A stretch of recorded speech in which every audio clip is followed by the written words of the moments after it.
الانسان اللي بعيد عن ربنا عايش ومستمتع بحياته ورزقه حلو، واللي قريب من ربنا عايش في هم ومرض وضيق رزق. السؤال فيه مغالطة منطقية، يعني السؤال غلط. ليه؟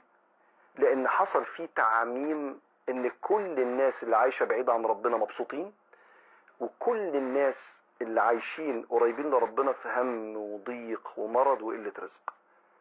دي اول حاجة. الحاجة التانية، ممكن يكون الشخص صاحب السؤال الكريم، صاحب السؤال الصادق، صاحب السؤال كان نفسه انه شايف حد هو شايفه بعيد عن ربنا مستمتع بالدنيا جدا، وهو بيحاول يقرب لربنا، واليومين دول الفترة دي من حياته ممكن يبقى فيها مرض مع ضيق دي الرزق. ما في قلبي وخاطري يا صاحب او يا صاحبة السؤال 3 حاجات. 1، الدنيا ليست مقياسا لأي شيء، وربنا ما ضحكش علينا، ومن أصدق من الله حديثا. قال عليه الصلاة والسلام: لو كانت الدنيا تساوي عند الله جناح بعوضة ما سقى الكافر منها شربة ماء.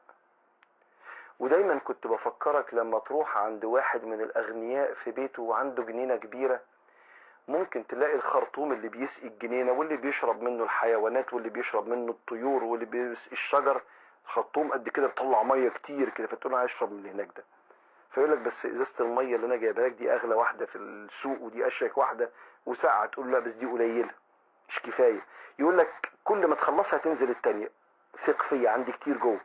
كل ما تخلصها تنزل التانية، تقول له لا انا عايز من اللي هناك ده. خلاص روح اشرب من الخرطوم اللي مكتوب جنبه هذه المياه غير صالحة للشرب اصلا، بس شكلها حلو ومتدفقة كده. الدنيا كده، الدنيا كده، يعطيها لمن يحب ولمن لا يحب. كان هيديها لك في صورة ازايز المياه المعدنية الشيك ورا بعض، بس ساعات بيبقى منظر ناس وهم بياخدوا حاجات بنهم كده شكلها ساعات ألذ بكتير.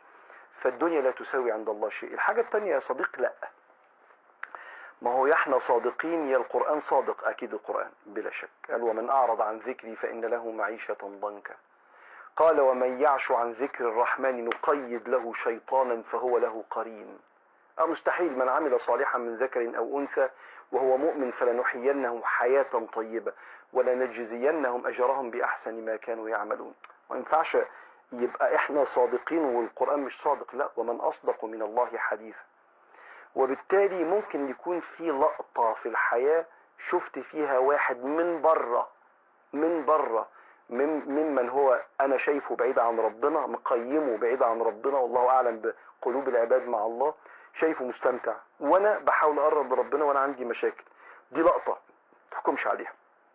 استنى، تحكمش سنة 6 من بعد بعثة النبي سنة 7 ابو جهل عمال مبسوط وبياكل ومش عارف ايه وبشد كده زي الافلام كده، ايه الفخدة بتاعت الخروف وبياكل، وسيدنا النبي عايش في شعب بني طالب في المجاعة، وستنا خديجة معاه الغنية وهي تعبانة من الجوع. ما توقفش الكاميرا هنا، لسه الاحداث مكملة. واذا جاء نصر الله والفتح هيجي بعد شوية.